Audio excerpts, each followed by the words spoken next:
اللہ کے نام پہ خرچ تو لوگ کرتے ہیں، لیکن کیا خرچ کرتے ہیں؟ کچھ بھی دے دیا،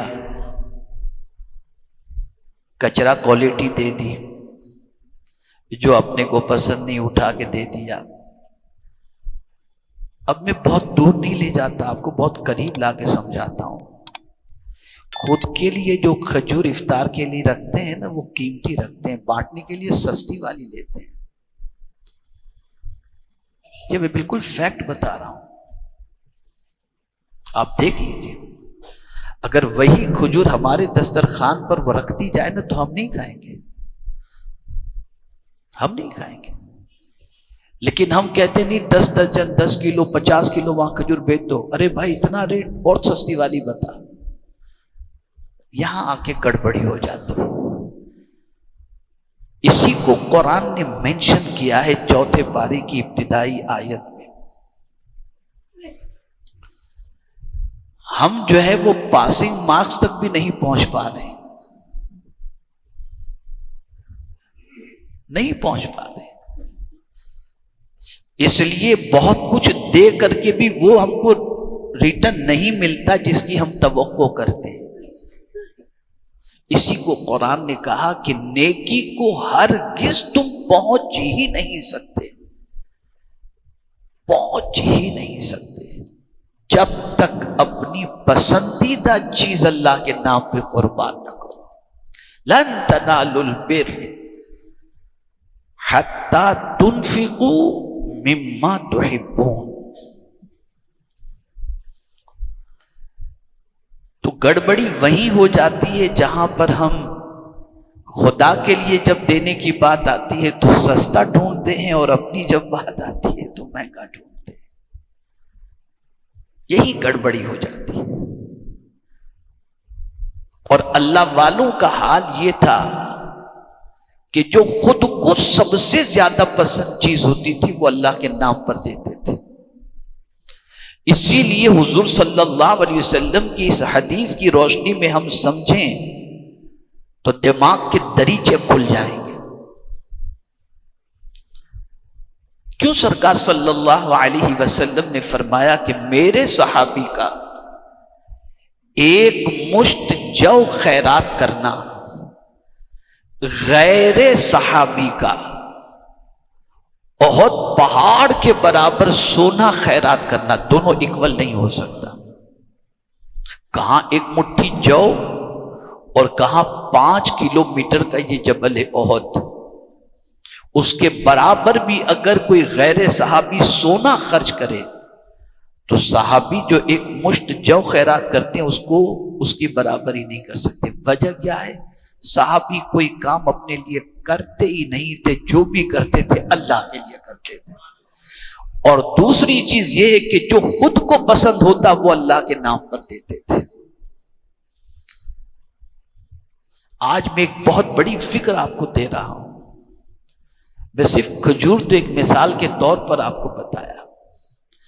اب یہاں کریکشن کرتا ہوا چلو، ضروری نہیں کہ آپ 50 آدمیوں کو 10 کھجوریں دو، نہ، بھلے سب کو ایک ایک ملے، لیکن وہی کھجور دو جو آپ کو پسند ہے۔ میں اپنی کوئی ہوشیاری جتانے کے لیے یا بڑائی بیان کرنے کے لیے نہیں، وہ عبدالستار یہیں کے مقتدی ہمارے دوست مرحوم فاروق بھائی کے صاحبزادے جو کھجور کا کام کرتے ہیں، میں نے ان سے بھی کھجور منگوائی تقسیم کرنے کے لیے کچھ لوگوں کو، تو وہی کھجور منگوائی جو مجھے پسند ہے، اور میں خود اپنے دسترخوان پر شوق سے کھاتا ہوں، بلکہ پوچھ کر میں نے کھجوریں لوگوں سے جن کو مجھے بھجوانی تھی کون سی کھجور آپ پسند کرتے ہیں، تو جیسے جیسے بتایا گیا اسی کے اعتبار سے آرڈر دے کر میں نے کھجور منگوائی اور تقسیم کروائی۔ تو یہ جو ایک سسٹم ہے نا، 50 آدمیوں کو پہنچ جائے، 500 دسترخوان پہ افطار کرنے اتنا ثواب ملے گا۔ ارے بھائی پہلے قرآن سے سمجھو تو صحیح کہ تم جو دے رہے ہو وہ کیا دے رہے ہو۔ جو تمہیں پسند نہیں وہ دے رہے ہو اور سمجھ رہے ہو کہ اللہ کے نام پہ دے رہا ہوں اور اللہ قبول کر لے گا۔ جو تم تمہارے لیے قبول نہیں کرتے ہو تو اللہ کے لیے اللہ کہاں سے قبول کرے گا؟ بلکہ ایمان کامل مومن کے لیے حضور صلی اللہ علیہ وسلم نے فرمایا کہ بندہ اس وقت تک کامل مومن ہو ہی نہیں سکتا جب تک کہ جو اپنے لیے پسند کرتا ہے وہ اپنے مومن بھائی کے لیے پسند نہ کرے۔ ایمان ہی کی نفی فرما دی، ایمان ہی کی نفی فرما دی۔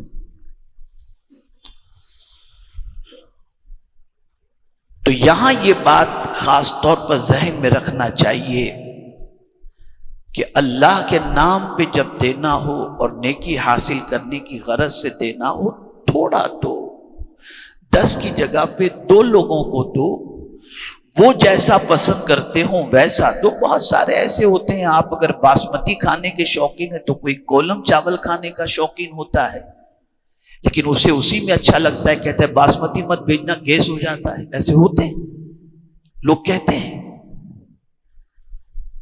سامنے سے ہم کو کہتے ہیں کہ باسمتی والا مت بنا کے بھیجنا یار، اس سے گیس ہو جاتا ہے، ہم کو کولم چاول بھیجنا۔ تو کولم باسمتی سے سستا آتا ہے۔ اگر وہ بندہ پسند کر رہا ہے آپ دیجیے اسے، کوئی پرابلم کی بات نہیں، جو اسے پسند ہو وہ کھلائیے۔ لیکن اس چیز کو ذہن میں رکھیں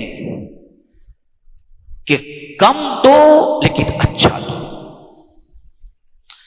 کم کھاؤ لیکن اچھا کھاؤ۔ کوانٹٹی مت دیکھو، اللہ کی نظر کے اندر کوانٹٹی سے زیادہ کوالٹی کی اہمیت ہوتی ہے۔ ہم نے کوانٹٹی کی فکر کی، ثواب کے اعتبار سے بے پاری ہے نا، 500 لوگ افطار کریں گے تو اتنا ثواب مل جائے گا۔ ارے بھائی ثواب کے درجے تک پہنچے گا تب ملے گا نا۔ پھر آگے کتنی بڑی تنبیہ قرآن نے کی، وَمَا تُنْفِقُوا مِنْ شَيْءٍ، جو چیز بھی تم خرچ کر رہے ہو اللہ کے نام پہ، فَإِنَّ اللَّهَ بِهِ عَلِيمٌ، اللہ سب جاننے والا ہے۔ اللہ سے کوئی چیز چھپی ہوئی نہیں، کہ تم گھٹیا چیز دے رہے ہو اللہ کے نام پہ یا اچھی چیز دے رہے ہو۔ تو یہاں یہ بات خاص طور پر ذہن کے اندر رکھنے کی ہے کہ اللہ کے نام پہ جو اپنی پسندیدہ چیزوں سے قربان کرو۔ ہم تو مدرسے میں پڑھنے آنے والے بچوں کو بھی دیکھتے ہیں تو گھر میں جو سب سے زیادہ کند ذہن ہوتا ہے تو کہتے ہیں اس کو مدرسے میں ڈال دو، اور جو بچہ تھوڑا ذہین ہوگا بولے اس کو ڈاکٹر بناؤ۔ عجیب کیفیت، یعنی ہر گھٹیا چیز اللہ کے نام پہ تو بس۔ اور جس خاتون جنت رضی اللہ تعالی عنہ کا آج شب وصال ہے، ذرا دیکھیے انہوں نے کیا کیا قربان کیا۔ ایک چیز بھی دیتے وقت یہ نہیں دیکھا کہ یہ چیز ہلکی ہے، بلکہ یہ دیکھا جو سب سے پسندیدہ چیز ہے اسے اللہ کے نام پہ لوٹا دیا۔ اور پھر ہمارا حال تو یہ ہے کہ ہم تو کچھ دیتے ہیں تو سوچتے ہیں یار ایک عجیب ظالم آدمی ہے یار، اس نے شکریہ بھی نہیں بولا، میسج بھی نہیں کیا تھینک یو کا۔ لیکن قربان جائیے خاتون جنت کی عظمت پر، بھوکے رہ کر سائلوں کو کھلایا، اور سائلوں نے جب کہا کہ اللہ آپ کو اس کا اجر عطا فرمائے، ہم آپ کا شکریہ ادا کرتے ہیں، تو صاف لفظوں میں کہا کہ نہیں، ہمیں اس کی کوئی حاجت نہیں کہ تم ہمارا شکریہ ادا کرو، ہم نے تو تم کو اللہ کے لیے کھلایا ہے اور ہمارا کوئی مقصد اس کے اندر نہیں ہے۔ میرے پیارے آقا صلی اللہ علیہ وسلم کے پیارے دیوانوں، یہاں ایک اور بات بھی میں آپ کی سماعتوں کے حوالے کرتا ہوا چلوں، اور وہ یہ ہے کہ جیسا کہ میں نے کل عرض کیا تھا،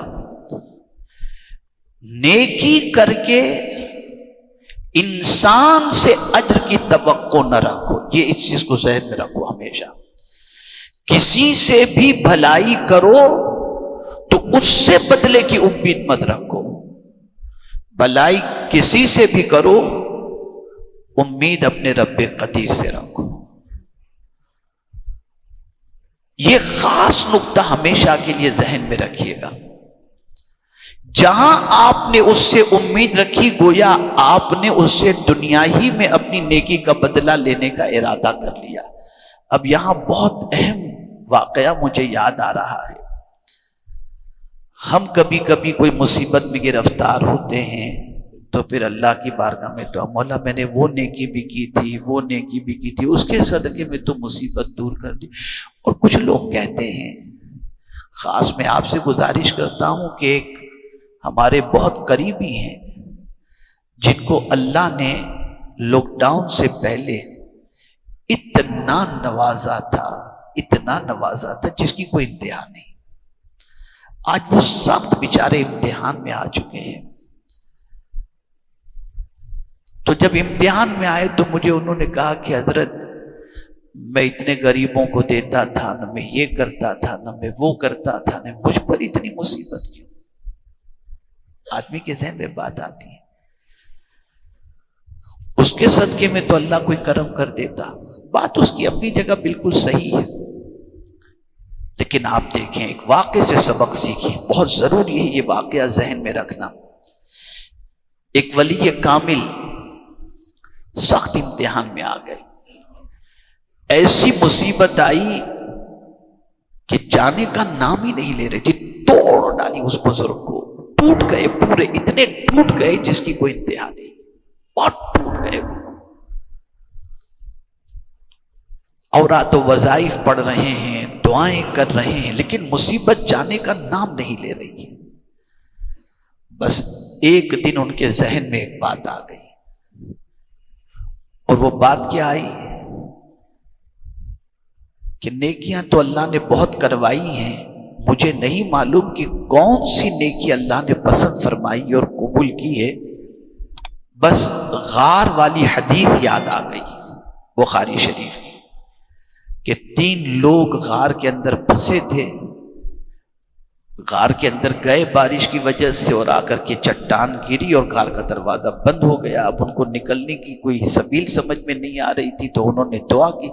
تو ہر ایک نے ایک عمل کے وسیلے سے دعا کی. جو انہوں نے صرف اللہ کے لیے کیا تھا، اس ایک عمل سے کے وسیلے سے دعا کی، چٹان ہٹ گئی. انہیں وہ حدیث یاد آ گئی.